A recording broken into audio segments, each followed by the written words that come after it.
कोराणी लोग के ना एक बार बता देले तो कह दिया कि हमरो नाम ना सौत लोग मारो तली जा हां साला का नाम मरनी बेरा तो कह दिया तो मरे त लिया के तावे द हां बाग बन तली सो ना बुखार उतरवा दे तो कह दिया ना लोग का कहत रहनी ह ढेर बाग बन तो डेरा पे चले ओकर मतलब ये होखेला हां ओकर मतलब ई ना होखेला कि जकम घरवा जगह जमीन छोड़ देब वही लगे ना कहा तो से कि भाला तो छोड़ देवे जो के तो छोड़े वाली नइखे बानी ठीक ना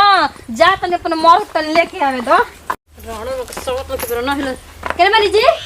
तन निकली तन डंटा ले का भइल हां सवतिया हमरा के मारा दौड़ल हिसन के ना के तू सवती के मारे तेरे कर दे याद और के मारी और के गरियाई दौड़ दे याद हैं बताओ ना तनी ओ गाय का तुम माने का तू कम नहीं को तू झगड़ा कर में एकदम एकटर हो गल झगड़ा कर में एकदम बनी हम आगे बनी झगड़ा करे में ओनी के रूल से उन्ने का देखत माने का झगड़ा हो गई बताओ ना हम का ए जागल ने कर मतलब ये कि वो जगह छोड़ दी का हम छोड़ दे के हिसाबा तो हिसाबा काहे के कहते छोड़ दी माने का बता के छोड़ दी हो जरा में बिल्डिंग पिटवा होतली स हम कहत नहीं बरा तवार ल हम कनी की झाड़ बहार दी ओके लिप पोत दही तो मैं पानी गिरा के के मैं घर में ढुकल बा हां हमार हित गन नहीं खान है तो जना सुतिया बैठी हां रहे नाही ए तो रोड पे पानी गिरा तो सब रोड पे पानी गिरा दल सब जर खाल रहे और ना तब खाल बांस तो रोड पे गिरा तो अपन आगे गिरा सक हम होल नारी काट के के हमर दुआरी के जरिए हां तू कह चलबो कि ना चलबो ये तो झगड़ा कर ये बरा यू तू गजब वालू हो गजब नहीं कि हम सही बानी ए बार कह दे तनी युद्ध होई तू चलबा कि ना चलबा हां मार कर दई हम मार कर दई हो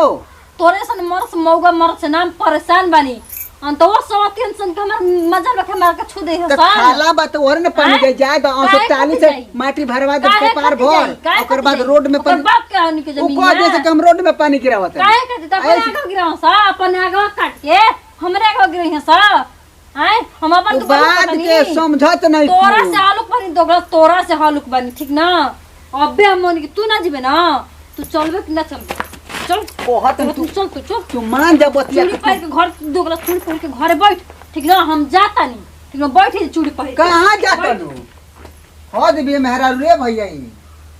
खाली झगड़ा मार के फेरा में रहते छोड़म ना ओरे बापो बाप होई दे होई तुम छोड़ब ना छोड़ब तू तो मानबो कि ना मानबो हम ना मानब